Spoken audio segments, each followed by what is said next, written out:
Welcome to the channel. Let's talk about the new remake of Peter Pan and Wendy. Peter Pan and Wendy has already caused scandals since its production. This is how audiences were promised to be introduced: a black Tinkerbell and an Indian Peter Pan. What's more, Disney appointed David Lowery, responsible for The Green Knight and other mediative pictures, to direct it. It sounds very strange, but as it turns out, it's not all that sad. First of all, the authors didn't blindly follow the familiar narrative rhythms established in the old cartoon. And second, they even managed to refresh the familiar story, and not just by removing the questionable songs. On the other hand, it's clear why the film was not released in wide distribution, but sent straight to the streaming service Disney+. Peter Pan and Wendy looks trimmed, uneven, and maybe that it's not pretty in terms of implementation. So, the screenwriters don't spend much time introducing Wendy and her brothers John and Michael.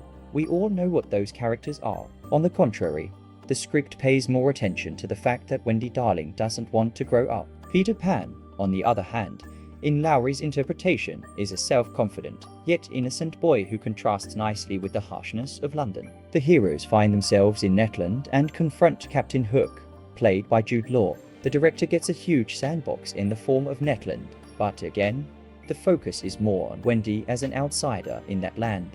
Others are less fortunate. Tiger Lily has nothing to do but be a faceless image of a trendy warrior princess. And the same Tinkerbell, whose screenshots have perplexed many viewers, just smiles and twirls for the camera. In other words, Peter Pan and Wendy is more akin to the mindless family movies of the 1990s than to any modern reimagining at all. The massive and not very plastic film looks flat, especially when it's time for the monster to appear in the form of a poorly drawn computer-generated crocodile. Interestingly, the weak link in Peter Pan turns out to be Peter Pan himself. For some reason, a child who doesn't want to grow up has been made into an unusually serious character. Even the humanization of Hook was good, but Peter looks ridiculous. Despite the large number of cinematic sins, Peter Pan and Wendy is strong exactly for its subtext. So now, the relationship between Hook and Peter is different, and the message can be seen as a warning to children about myopia in adulthood. Alas, Lowery failed to find the golden mean with the source material, hence the confusion. The project tries to be both vital and to reproduce the original animated film.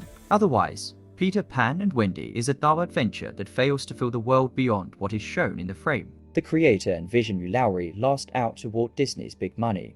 Thank you for your attention. Don't forget to like it and subscribe to the channel.